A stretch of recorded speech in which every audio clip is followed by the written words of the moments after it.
दोस्तों, पहला test match Bharat बनाम ऑस्ट्रेलिया। भारत ने ऑस्ट्रेलिया को 295 रन से एक बहुत बड़ी हार दे दी और भारत इस मैच में एकदम चढ़ के खेला। अगर पहले 2 सेशन छोड़ दिए जाएँ तो भारत ने हर सेशन में ऑस्ट्रेलिया को आस-पास भी नहीं आने दिया।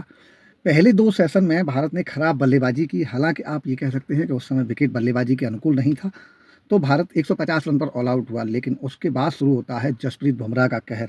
जसप्रीत बुमराह के सामने हर एक गेंदबाज आज इस मैच में, पूरे मैच में कहीं पर भी नज़र नहीं आ रहा था। ऐसा लगा कि ये जसप्रीत बुमराह बनाम ऑस्ट्रेलियन बैट्समैन शो हो गया है। जसप्रीत बुमराह बुमराह अकेले ही भारी पड़े पूरे के पूरे ऑस्ट्रेलिया पर। दोस्तों, क्या मैच हुआ, कितनी शानदार इनिंग जायसवाल की तरफ से मिली, विराट कोहली की तरफ से मिली, केएल राहुल की तरफ से मिली। बहुत शानदार बल्लेबाजी केएल राहुल की, जिसके चलते भारत इस मैच को बड़ी आसानी से 295 रन से जीत जाता है। बॉर्डर गावस्कर ट्रॉफी में भारत 1-0 से आगे। उम्मीद भी नहीं की थी कि घर में न्यूजीलैंड से 3-0 से हार कर, अपनी परिस्थितियों में हारने के बाद आप ऑस्ट्रेलिया में जाकर इतना अच्छा कर सकते हैं। लेकिन भारतीय टीम ने वो करके दिखाया जिसके लिए भारतीय टीम से कोई उम्मीद नहीं कर रहा था। हालांकि भारत से उम्मीद इतनी थी कि बीजीटी जीत सकते हैं, लेकिन इस तरह से कि एकदम किनारे कर देंगे ऑस्ट्रेलिया को।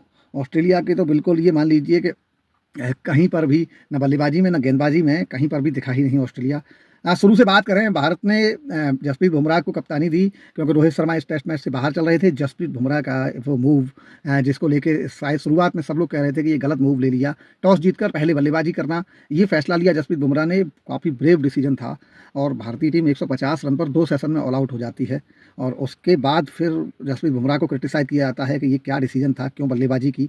लेकिन फिर जब तीसरे सेशन में ऑस्ट्रेलिया बल्लेबाजी करने आता है तो ऑस्ट्रेलिया को वो दवा पिलाई जाती है जो कि ऑस्ट्रेलिया ने भारतीय बल्लेबाजों को खिलाई थी।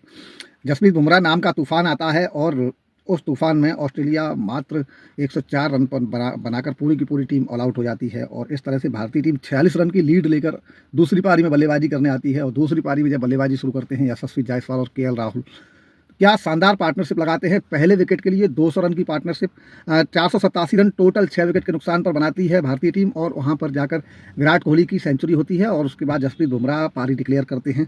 लगभग 534 रन का टारगेट ऑस्ट्रेलिया के सामने रखा जाता है चौथी पारी में बनाने के लिए, जो कि असंभव था। नामुमकिन नहीं था, लेकिन असंभव सा था। मुमकिन हो भी सकता था, नहीं भी हो सकता था। रिकॉर्ड रन चेज जो शायद आज दिन तक नहीं हुई है। उम्मीद नहीं की जा सकती थी ऑस्ट्रेलिया इस मैच को बचाने के लिए खेलता, अगर खेलता भी तो। और वो भी उम्मीदें बहुत कम थी। भारत दूसरी पारी में ऑस्ट्रेलिया जब बल्लेबाजी करने आता है, भारत तीसरे दिन के अंतिम समय में आकर लगभग 3-4 ओवर का खेल रहते हुए पारी डिक्लेयर करता है।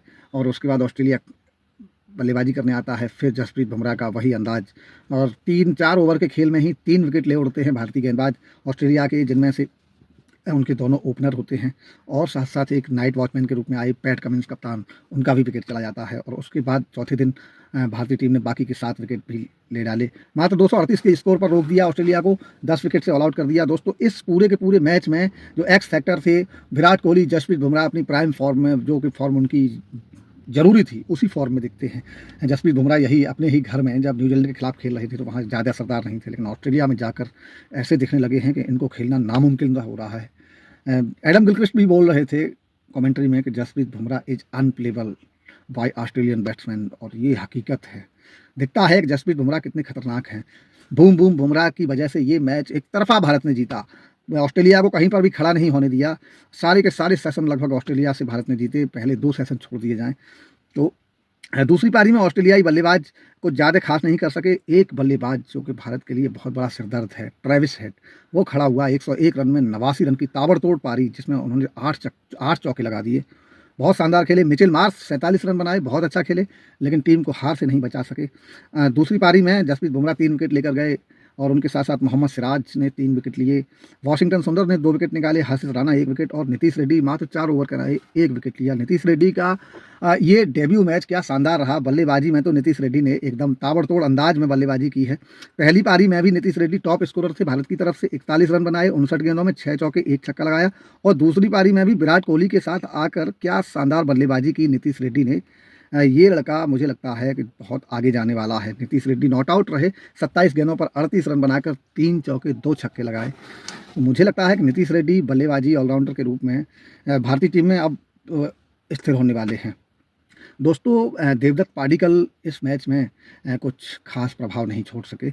दूसरी पारी में उन्होंने कुछ प्रयास भी किया, थोड़े से रन भी बनाए, 25 रन 71 गेंदों में, लेकिन पहली पारी में देवदत्त पाडिक्कल 22-23 गेंद खेल जाते हैं और 0 पर आउट होकर चले जाते हैं। तो देवदत्त पाडिक्कल के लिए ये मैच थोड़ा-सा अनलकी रहा, लेकिन कुल मिलाकर भारतीय टीम ने जीत हासिल की। ऑस्ट्रेलियाई टीम पहले मैच में ही हार गई, मोरल डाउन कर दिया ऑस्ट्रेलिया का ऑस्ट्रेलिया में, और पर्थ में पहली बार किसी भी विदेशी टीम ने ऑस्ट्रेलिया को हराया है। बहुत बड़ी बात है ये। ऑस्ट्रेलिया का रिकॉर्ड जो चला आ रहा था पर्थ में, जिस तरह से गाबा में चला आ रहा था, उसी तरह से पर्थ में भारत ने हरा दिया। Well done Jasprit Bumrah and company, well done Virat Kohli, king is back in form. और साथ साथ केएल राहुल, जिनको के लोग बहुत क्रिटिसाइज कर रहे थे केएल राहुल की बल्लेबाजी को लेकर, केएल राहुल के रनों को लेकर। ये खिलाड़ी खास है, लेकिन फिलहाल फॉर्म से बाहर था, इसलिए उतनी छाप नहीं छोड़ पा रहा था। लेकिन केएल राहुल ने भी क्या ज़बरदस्त बल्लेबाजी की है इस पूरे मैच में, पहली पारी हो या दूसरी पारी हो। यशस्वी जायसवाल द डायनामाइट, क्या 161 रन की जो पारी थी, और वो मिचेल स्टार्क को पंच करना कि तुम्हारी गेंद तो बहुत स्लो आ रही है। क्या गजब का कॉन्फिडेंस है इस लड़के का। यशस्वी जायसवाल ऑस्ट्रेलिया की टफ कंडीशन में बहुत अच्छा खेल रहे हैं। विराट कोहली, उनको तो बहुत अनुभव है, तो वो तो अच्छा खेल ही सकते हैं, लेकिन जो नए यंग जनरेशन इंडियन टीम में है, वो भी अच्छा कर रही है। बहुत बहुत धन्यवाद। अगर आप हमारे चैनल पर नए हैं, पहली बार विजिट कर रहे हैं, तो चैनल सब्सक्राइब जरूर करें। Thank you.